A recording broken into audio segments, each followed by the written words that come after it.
under the sound of my voice that can do what I'm about to challenge you all to do. There's 1,000 of you. I said close them doors. Ushers, close the doors. Close the doors. Close the doors. We all gonna lead together. There's 1,000 of you tonight, and those that are watching, it's 1,000 that's watching online. This is a small seed. If I get 1,000 online to give this, if I get 1,000 in the sanctuary to give this, that's $40,000 tonight.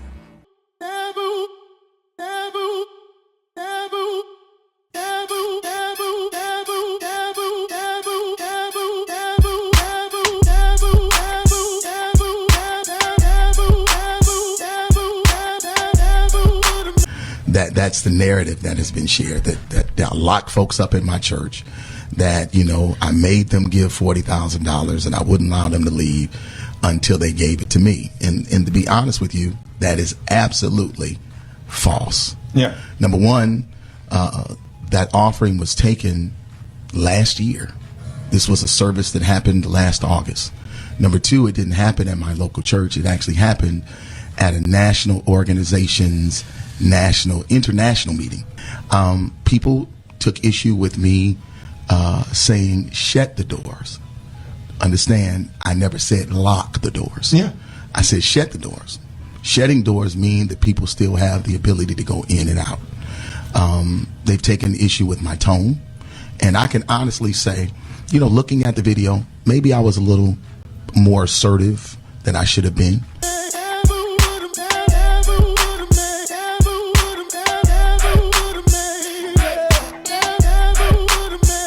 Shut the doors.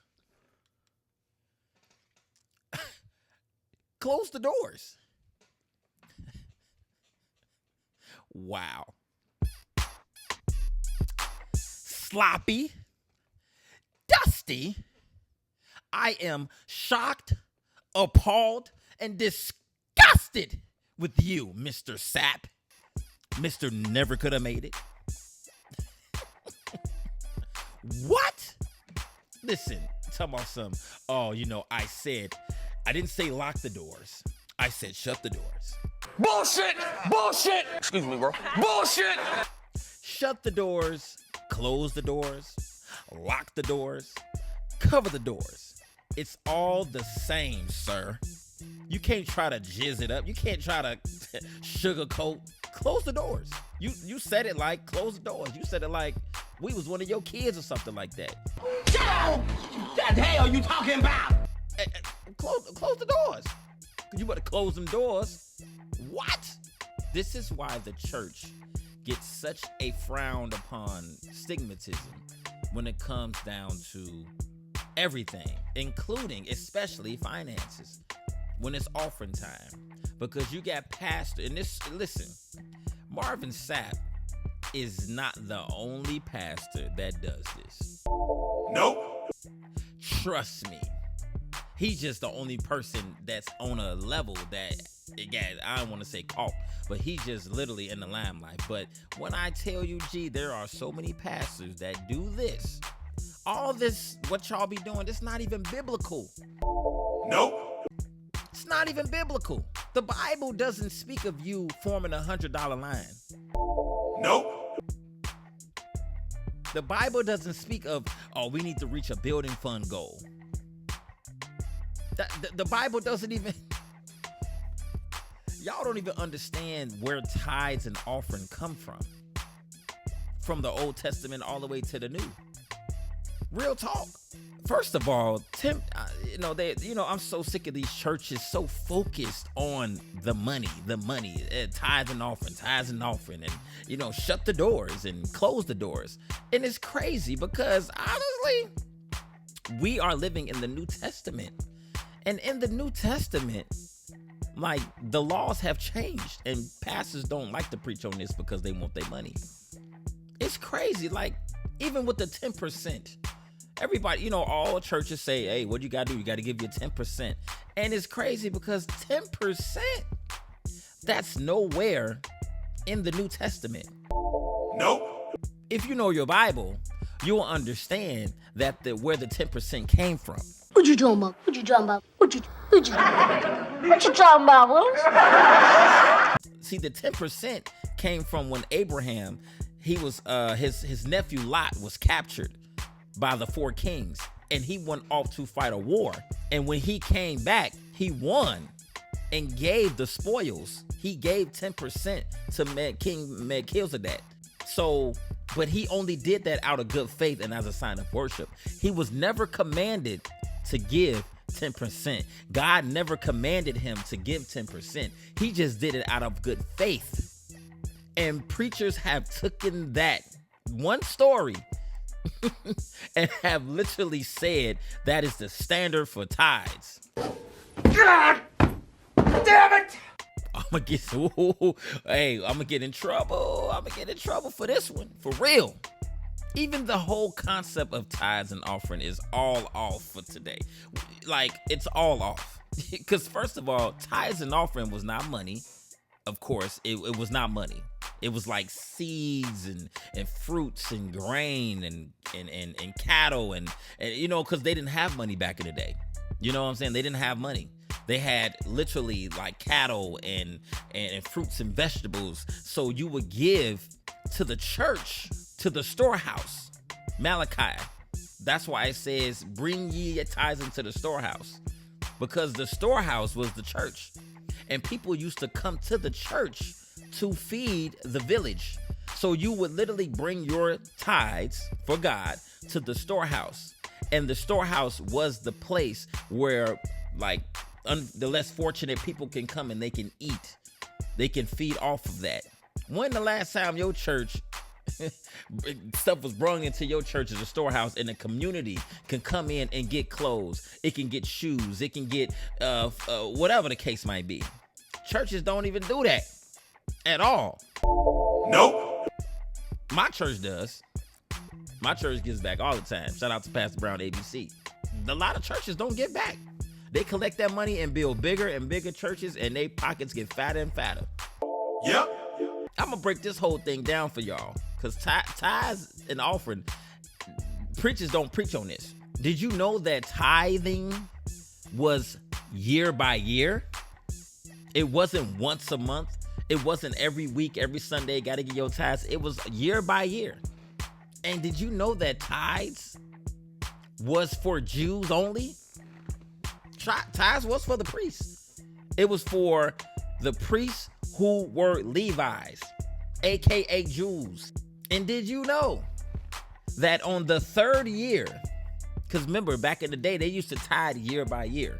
It wasn't every Sunday or bi-weekly or nothing like that when you got your check. It was year by year. And every 3rd year, that money goes to widows and fatherless children and the poor. So on that 3rd year, it didn't go to your church.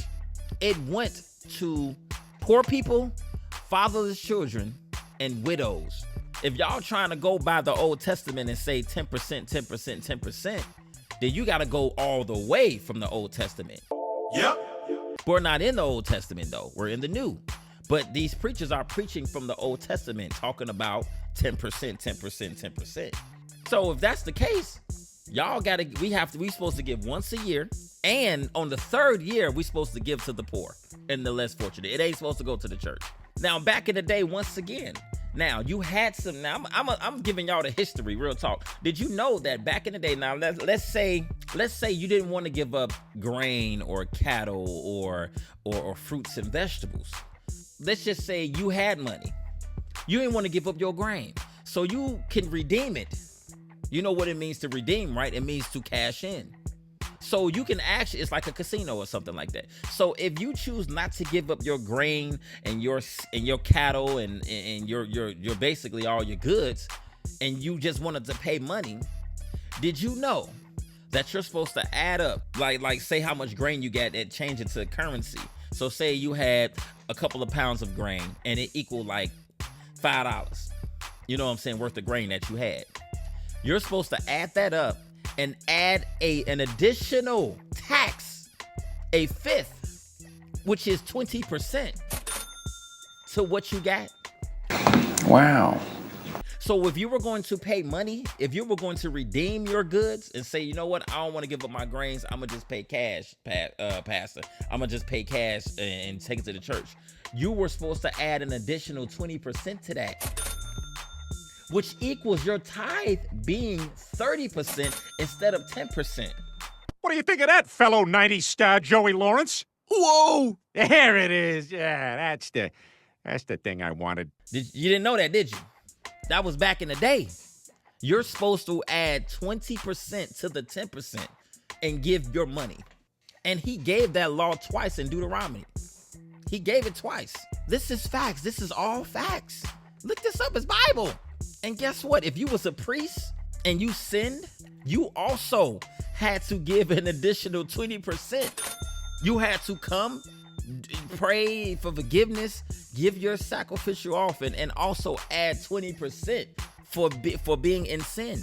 It was called an offering of forgiveness. And you had to give an additional 20% on top of that. So when you sent, y'all, that's in Leviticus. It's in Leviticus. You can read it. This is all Old Testament. Pastors don't preach on this, since they want to talk about our Old Testament. So pastor, you out here backsliding, guess what?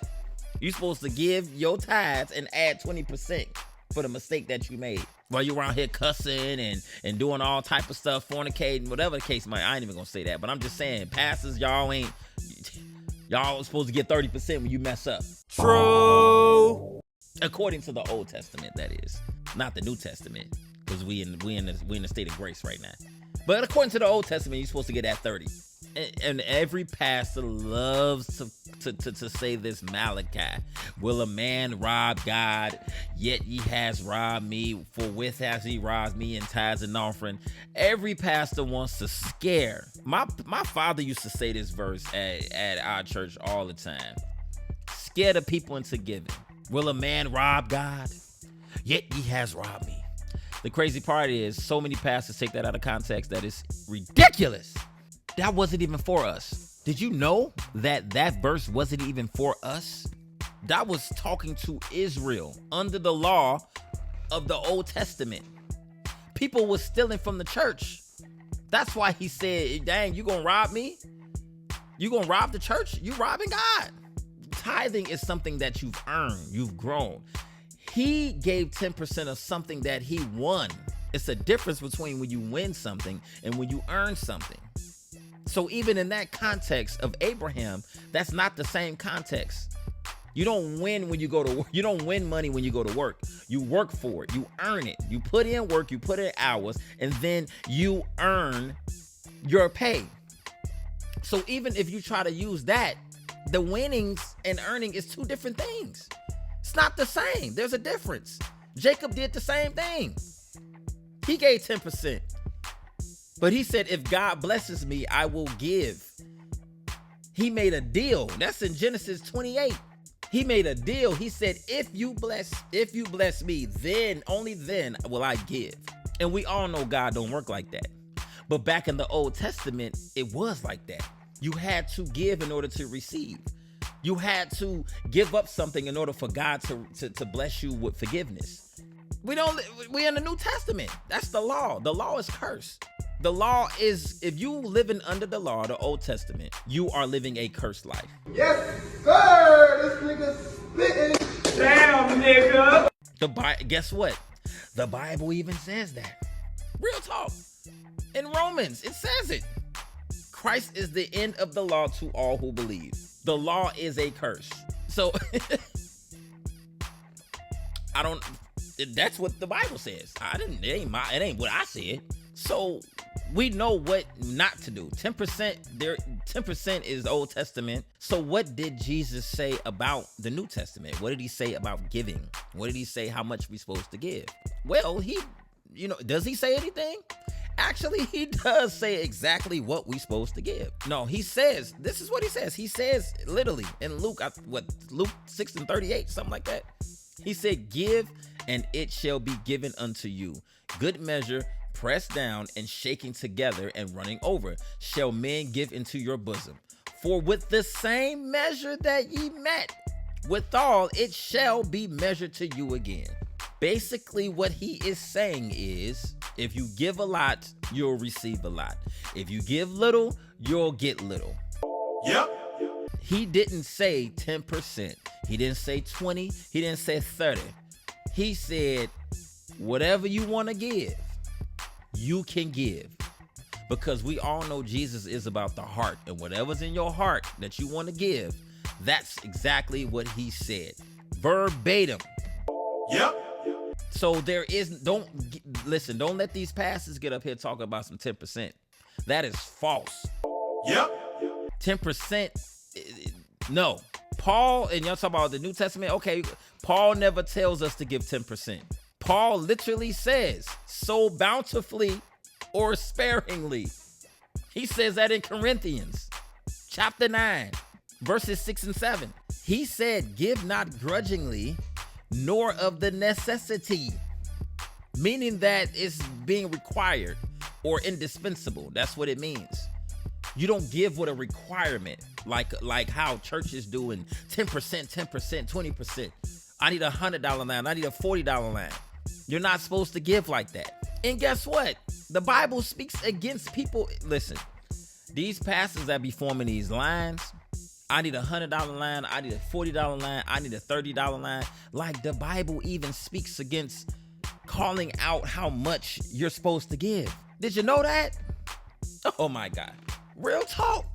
In the New Testament, Jesus says that in Matthew 6, he says, when you give, don't let your right hand know what your left hand is doing.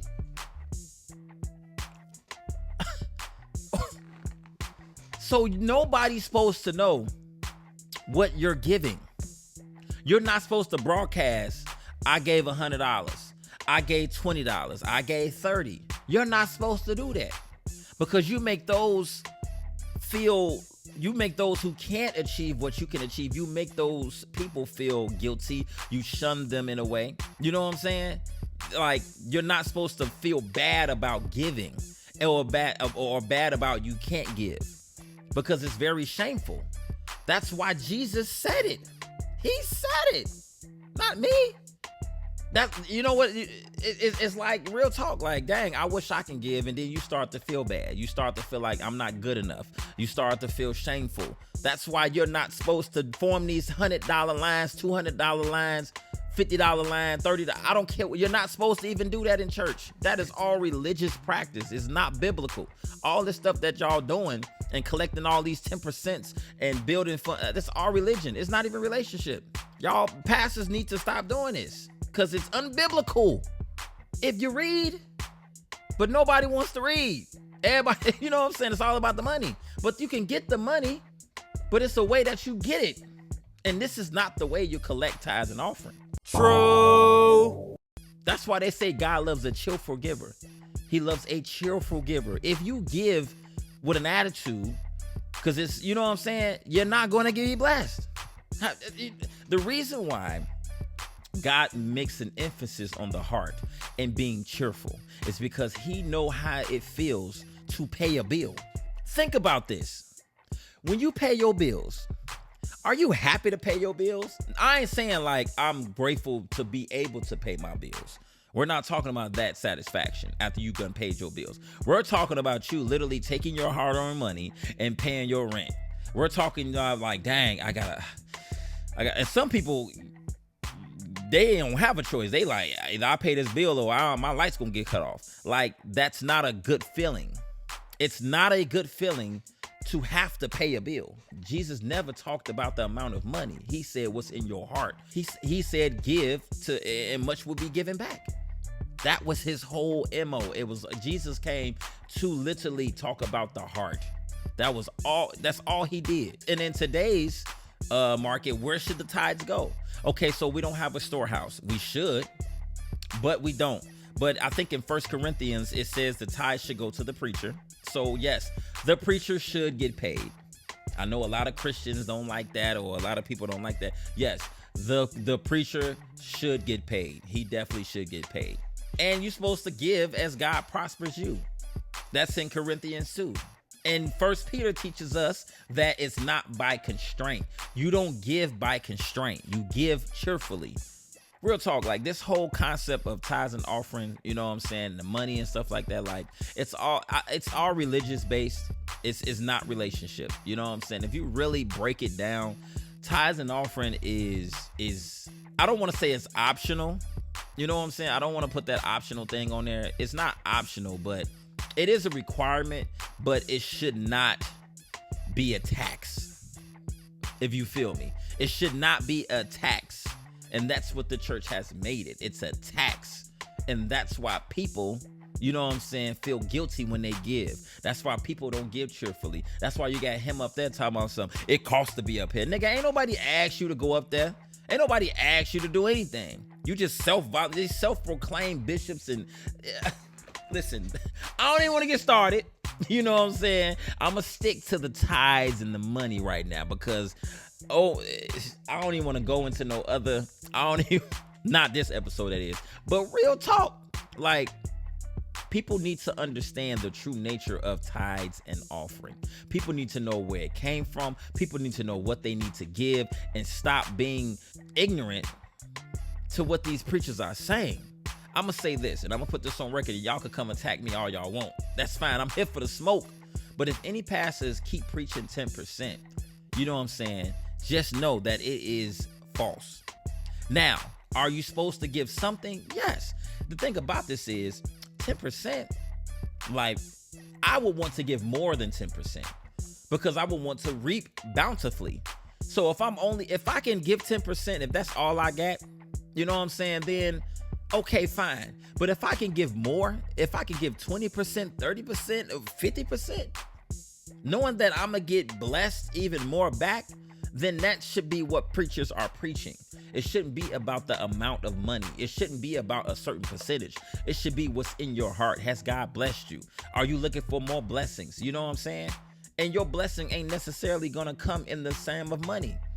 Some of y'all are walking around blessed with jobs and health or just basic necessities in life, but simply because you pay tithes and offering. So at the end of the day, I'm going to sum it up for you. As a Christian, yes, you are required to give tithes and offering. 10%? No, you are not required to give a certain percentage of tithes and offering. It's all about what you can afford, what you want to give. It's literally about what you want to give because God or Jesus has taught us it's about what's in your heart. It's not an obligation it's not a constraint. I'm sorry. It is I feel like we are obligated to give, but the constraint of it, he took that away. Jesus took that away from us, the constraint of it all. And it's repeated back when Paul said it. So what I'm saying is, man, if these preachers and pastors, they listen, and this, y'all can come for me. It's okay. Come for me and show me, and just come for me. Cause real talk, if you pastor such and such of the Holy United Kingdom Church of God, and whatever you want to call it, and you keep on talking about some 10%, you, sir, are wrong. Because if you preaching that, you are sloppy, dusty. I am shocked and appalled. You need to go somewhere and win your Bible right now. She got her hands all in my hair, legs all in the air, putting her hands all in my bed. Did overdo what I said. Scratches all on my back, pulling out her tracks. Girl, I ain't no coward. I can make you scream loud.